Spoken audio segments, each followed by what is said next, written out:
नमस्कार, स्वागत है आपका संजय कौशिक वाइन्स में। यार मुझे एक चीज बताओ कि ये मेरे साथ ही होता है या फिर तुम्हारे साथ भी होता है? जब भी मैं अपने मोबाइल को टाइम देखने के लिए निकालता हूँ, पता नहीं मेरी हाथ की उंगलियों को अचानक क्या हो जाता है, बिना कुछ सोचे समझे वो सिर्फ एक ही जगह जाके रुकती है। ये जो एप्लीकेशन है ना, बस यहीं पे आके रुकती है ये उंगलियां। देखो इसका कलर देखो जरा, पीला, नीला, गुलाबी, लाल, हरा और इंडिगो मिला के सतरंगी बना दो इसको। देखो मुझे इससे कोई दिक्कत नहीं है, बस बाकी एप्लीकेशंस की जैसे तुम कॉम्बो में कलर नहीं रख सकते थे। मार्क जुकरबर्ग भी सुसु करते समय अपने फर्श को देख के यही सोच रहा होगा कि इंस्टाग्राम का लोगो भी मैं 2x2 की टाइल्स के अंदर ही रखूंगा और इसमें गोल से आकार का एक ब्लैक होल डाल दूंगा। जो भी इंसान इसको चलाएगा इसे में घुस जाएगा, वापस ही नहीं आएगा। क्या बात क्या बात क्या बात। और आज जवान से लेकर बूढ़े तक सब इसी गोले में घुसे हुए हैं। देखो ये बच्चे के बारे में नहीं बोल रहा है, जबकि सबसे ज्यादा बच्चे ही मोबाइल चलाते हैं। अरे भाऊ बच्चे अभी एग्जाम में बिजी हैं, वरना उनको तो घर वाले ही मोबाइल दे देते हैं कि ले बेटा रो मत, ले चला ले मोबाइल, ऐसे स्क्रॉल करते रहना ठीक है। और फिर रिजल्ट खराब आने पर कोचिंग वाले सर को दोष देंगे। उन्हें ये नहीं पता कि बच्चे भी एग्जाम में क्वेश्चन पेपर ऐसे ही स्क्रॉल करके आए हैं। हम छोटे थे तो हमारे हाथ से मेहमानों के दिए पैसे घर वाले छीन लिया करते थे, तब भी हमारे मुंह से चूं नहीं निकलता था। लेकिन आज के बच्चों के हाथों से मोबाइल छीन लो तो ऐसे तड़पते जैसे आईसीयू में पड़े मरीज के मुंह से ऑक्सीजन निकाल दिया हो। और ये बच्चे भी बहुत तेज होते हैं, होमवर्क को जल्दी जल्दी लिखकर फट से मोबाइल पकड़ लेते हैं और होमवर्क के क्वेश्चन टीचर क्लास में पूछती है जब गाली देती हूँ, बस हम चमार करते।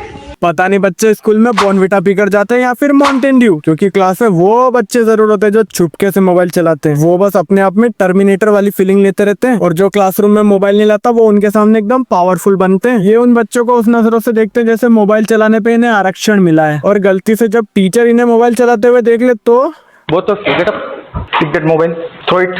I just wanted. Shut your mouth! Shut your mouth! Nonsense! Give it in my hand. No, sir. Pick. Hey, come here. Come here. Both of you come here. लगता है मैं मुद्दे से भटक गया हूँ। तो बच्चों के हाथों में मोबाइल फिर से, तो हम वापस आते हैं अपने मुद्दे पे। देखो झूठ मत बोलना, रात में जब तुम बोर हो रहे होते हो तो तुम क्या करते हो? कुछ लोग सोचेंगे कि ये गलत क्वेश्चन कर रहा है, इसको तो पूछना चाहिए क्या रात में तुम करते हो। नहीं, मैं उस विषय में बिल्कुल नहीं जा रहा। ये वीडियो उतनी भी डार्क नहीं होने वाली है, लेकिन कुछ तो डार्क देखते ही होगे। छोड़ो, मेरा मतलब लेटेंट से था, क्योंकि कुछ दिनों से कंट्रोवर्सी में सबसे आगे यही चल रहा था। और मुझे पता है कि तुम्हारे अंतरात्मा के रेगिस्तानों में गुलाबों का फूल खिल गया होगा, क्योंकि तुम्हें भर भर के न्यूज मिल रही होगी। लेकिन अगर मैं सही बोलूं ना तो यार इस कंट्रोवर्सी में पूरा देश चूतिया गया था। देश में हर तीसरे आदमी को पकड़ के उसका लिया जा रहा था क्या ओपिनियन। जगदीश भगत बिल्कुल सही कहता था, नेता हर कोई कहता तीसरे मंजिल पे रहता है इसकी क्योंकि नेता तीसरे मंजिल में खड़ा होकर सारे मुद्दे टटोल लेता है। जिस मुद्दे में खुल के बात हो उनकी लंका नहीं लग जाए, उस मुद्दे में खुल के हिस्सा लेंगे, और जिस मुद्दे के पीछे पूरी जनता का कल्याण होगा उसको देखेंगे भी नहीं। खैर आज की वीडियो हमारी उस आदमी के ऊपर है जिसने 150 में चल रहे शो को हैंड ब्रेक लगाकर रुकवा दिया है, जिसके हर वीडियो में कुछ डार्क छुपा होता है। कभी किसी को पेला है आपने? पेला है मतलब क्या होता है? जिनकी वीडियोस को सिर्फ सुनना नहीं होता बल्कि प्रोग्रामिंग की भाषा में कंपाइल करना होता है। मान लो दो ट्रेन एक दूसरे की तरफ जा रहे हैं और एक ट्रेन पर एक बर्ड है और दो ट्रेन की स्पीड ये है और वो बर्ड की स्पीड इतनी है, एक ट्रेन से वो दूसरी ट्रेन तक बर्ड इस ट्रेन तक वो कब तक पहुंचेगा। और फिर मान लो उसने मेरी चड्डी नहीं उतारी ना मैंने तो मेरा नाम आदित्य नारायण है। इनकी वीडियो देखने के लिए तुम्हारे पास हैमर होना हो, ह्यूमर जरूर होना चाहिए। जब लोगों को दुख होता है ना, राजपाल यादव मीम टाइप करते हैं, फिर अपने दुख को भूल जाते हैं। आपको शर्म फील होती है ये सब करके? अगर हिम्मत है तो 13 मील वाले पेट्रोल पंप पे आजा। तो मैं बात कर रहा हूँ ये रणबीर इलाहाबादी के बारे में। पहले मैं लाइफ में बहुत निराश रहता था। जब भी लाइफ में कुछ उखाड़ने जाता था सच में उखाड़ जाता था, कभी लोहे का एंगल तो कभी लोगों का खाना लेके जमीन में घुस जाता था। बच्चे भी मेरे से बहुत डरते थे। फिर एक दिन मौसी ने कहा रणवीर की वीडियो देखना चालू कर। उसके बाद मैं डिप्रेशन में आ गया। अब मुझे बच्चे भी परेशान करने लग गए। हाँ तो शुरुआत के दिनों में रणवीर काफी गंजेड़ी हुआ करते थे, काफी ज्यादा मात्रा में बियर का सेवन किया करते थे। जिम में वो ज्यादातर अपने बाइसेप्स पर ध्यान देते थे। इसी के चलते उन्होंने अपने चैनल का नाम बियर बाइसेप्स रखा। उन्होंने अपनी जिंदगी में कुछ रूल्स बनाए जिसकी वजह से इन्होंने 7 सालों में 4 प्रॉफिटेबल बिजनेस बनाए, 300 से ज्यादा पॉडकास्ट किए हैं टॉप इंडियन सेलिब्रिटीज के साथ, और इन क्रेजी एक्सपीरियंसेस की वजह से हमारी आत्मा को ऑर्गेज़म मिली। तो आओ हम भी साथ मिलके इनके कुछ रूल्स देखें जिनको अपनी जिंदगी में अप्लाई करके हम भी कहें कि हमारी आत्मा को ऑर्गेज़म मिली। Talk to everyone with equal respect.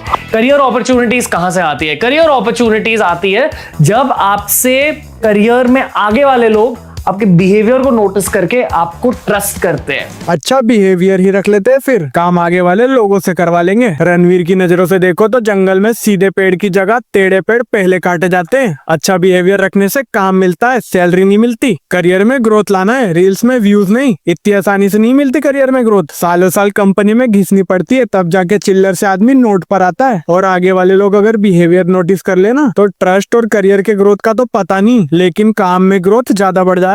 जितना टाइम ऑफिस वाले कहते हैं ना रुकने के लिए, उससे ज्यादा टाइम रुकना पड़ जाएगा, क्योंकि ज्यादा भरोसा देना मतलब बॉस का निःशुल्क लेना।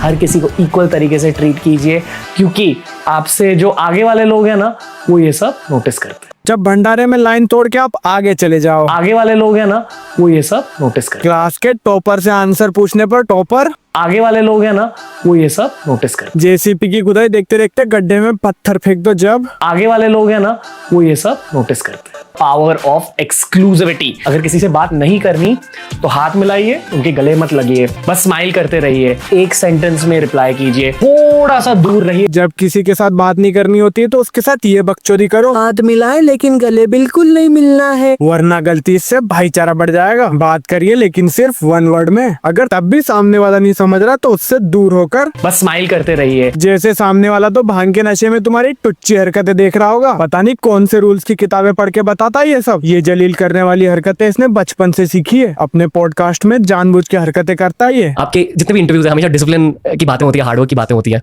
आप सच में वैसे ही हो?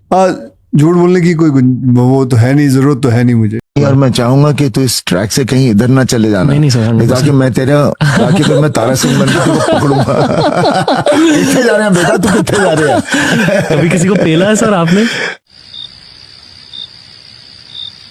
ओए अक्षय, ये तेरा वाला क्वेश्चन मेरे से भी पूछ रहा है, तू इसके हाथ को पकड़ ले, आज मैं इसकी बुंड फाड़ दूंगा। जो सनी बोलता है वो मैं करता हूँ, मार सनी इसको। मेरे से भी पूछता है, आप डिसिप्लिन और हार्डवर्क वाली बातें करते हो, असली में करते हो कि नहीं, मार इसको। ओए रणवीर रुक जा, भगता कहाँ है तू? नेक्स्ट पॉइंट, जब कोई ये मानता है ना कि यार मैं बातें कैसे कर पाऊंगा, मुझे टॉपिक्स कहां से मिलेंगे, और ये मैं खुद के करियर को स्कैन करके कह रहा हूं, सवाल पूछिए वो जवाब देंगे। आखिरी के 3 या 4 सेंटेंसेस है ना, उसमें कुछ एक शब्द ढूंढिए। बातचीत करने का अभ्यास करना है, अंताक्षरी नहीं खेलना सामने वाले के साथ कि ग आया तो ग से गा ले। ये ट्रिक हर बार काम नहीं आती। जो कम बोलता है उससे बातचीत करके 1-2 वर्ड पकड़ भी लोगे, लेकिन जब कोई हकला के बोलेगा तब ला क्या पकड़ोगे? सोचो तुम तुम्हारे दोस्त के घर पे हो और तुम और तुम्हारा दोस्त रात में घर वालों से छुप छुपाते लड़की को ताड़ने जाने की प्लानिंग कर रहे हो। उसी वक्त तुम्हारे दोस्त के पापा तुम्हारी सारी बातें सुन के एकदम से आ जाते हैं और तुम तुम्हारी प्लानिंग बचाने के चक्कर में ये तरीका अपनाते हो। और सब बढ़िया बढ़िया बढ़िया। अंकल तैयारी हो रही है? तैयारी नहीं। कहाँ घूमने जाना है? कहाँ जाना है? कहीं नहीं। बाइक ले जानी है? बाइक नहीं। कब जाना है? रात में। रात में भाई मैं निकलता हूँ। मेरी बात को रिपीट करता है? नहीं पापा, हम तो ऐसे बातचीत कर रहे थे। इधर आ, तेरी याददाश्त ठिकाने पर लाऊं मैं। माफ कर दो, माफ कर दो। अपने खानदान का नाम रोशन कर रहा है तू। नहीं पापा, ये राहुल ने बोला था। चल बल्लू, मैं तो जाता हूँ घर। ए तू कहाँ जा रहा है? इधर आ। अंकल मेरे को थोड़ा काम याद आ गया, मैं जा रहा हूँ। अगली बार तेरे को फिर बताता हूँ मैं। पापा हम तो ऐसी बात कर रहे थे। रुक जा, अब तेरी एसी चालू करके ही कुटाई करता हूँ मैं। वही रास्ते है, वही मंजिल है। उसमें कुछ एक शब्द ढूंढिए। मंजिल क्या है? तेरे जैसों के लिए मैंने वॉल्यूम 1 बनाया है। गुड, आप कैसे हो? मैं भी बढ़िया हूँ। क्यों बढ़िया हो? ऐसा चमट मारूंगी ना, यही घुस जाएगा तू। समझा कि मार के बताऊं?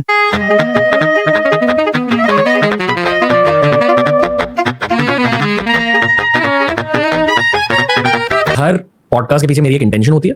इस पॉडकास्ट के पीछे मेरी इंटेंशन ये है कि मुझे आपके दिमाग को जानना है कि दिमाग के अंदर क्या हो रहा है, एंड मोर इम्पोर्टेंटली आपके दिल के अंदर क्या हो रहा है। अभी तुम्हें ऐसा लग रहा होगा कि सामने वाला तो बहुत ज्ञानी होगा भैया, जिससे ये इतने दिमाग में घुसने वाले क्वेश्चन कर रहा है। अजी घंटा, खुद ही देख लो। मुझे आपकी कहानी जाननी है। कहानी? मेरी कहानी में क्या बताऊं साहब। लोगों के घर झाड़ू पोछा मार मार के अपन कपड़े लेती है साहब। पानी पूरी वाले भैया जब अपने कपड़े देख के बेहोश हो जाते हैं ना, तब चुपके से पानी पूरी खा के मैं अपना पेट भरती हूँ साहब। और वो कहानी तो लोगों को बिल्कुल पता नहीं है। I feel कि जितने भी आपके हेटर्स हैं, आपके क्रिटिक्स हैं, अगर उन सारों ने आपकी कहानी जान ली, definitely half of them will change into lovers. ये सही है, एक साइड से आलू डालो, दूसरे साइड से सोना निकलेगा। ये राहुल गांधी के नक्शे कदम पे चल रहा है। पॉडकास्ट में आओ, एक अच्छी कहानी सुनाओ, उसके बाद सारे हेटर्स कमेंट में गाली की जगह गुलदस्ता देंगे। पॉडकास्ट में दर्द वाली कहानी नहीं होगी तब भी चलेगा, लेकिन नहीं, पॉडकास्ट में तो रैंडी ऑर्टन का रोना बहुत जरूरी है, वरना रील्स वायरल कैसे होंगी। ये भारत है, ऐसे ही नहीं बोला जाता India is not for beginners. जब हमें अननोन नंबर से कॉल भी आता है ना, तो कॉल बैक करने से पहले हम ट्रू कॉलर पर देखते हैं कि सामने वाला कौन है। इनका राइटर बिल्कुल कच्ची दारू पी के स्क्रिप्ट लिखता है, किसी और को पूछने वाला क्वेश्चन किसी और को पूछा जाता है। इसकी हरामजादगी सिर्फ पॉडकास्ट तक के सीमित नहीं है, इंडिया से बाहर वालों की भी ये ऐसे ही मारता है। Salamat. What are you studying?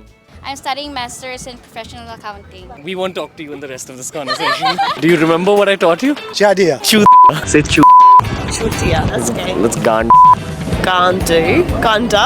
अंग्रेजों को गाली सिखाने में इसको बहुत मजा आता है। पॉडकास्ट में बातें स्पिरिचुअलिटी, काला जादू, मेडिटेशन वाली होती है, लेकिन बाहर निकलते से ही रणवीर का चैनल नहीं है, डीमार्ट है, डीमार्ट, जहाँ पर तुम्हारे जीवन से लेकर जीवन के आखिरी पल तक की सारी समस्या का समाधान एक जगह मिल जाएगा। उसे तुम बाय 1 गेट 1 भी ले सकते हो। हर वीडियो पर करियर में ग्रोथ लाने की बात होती है, नई वीडियो आ जाती है लेकिन करियर में ग्रोथ नहीं आती। तो बस यार आज के लिए सिर्फ इतना ही। ये वीडियो मनोरंजन के लिए है, चलो मैं भी जाता हूँ, बाय।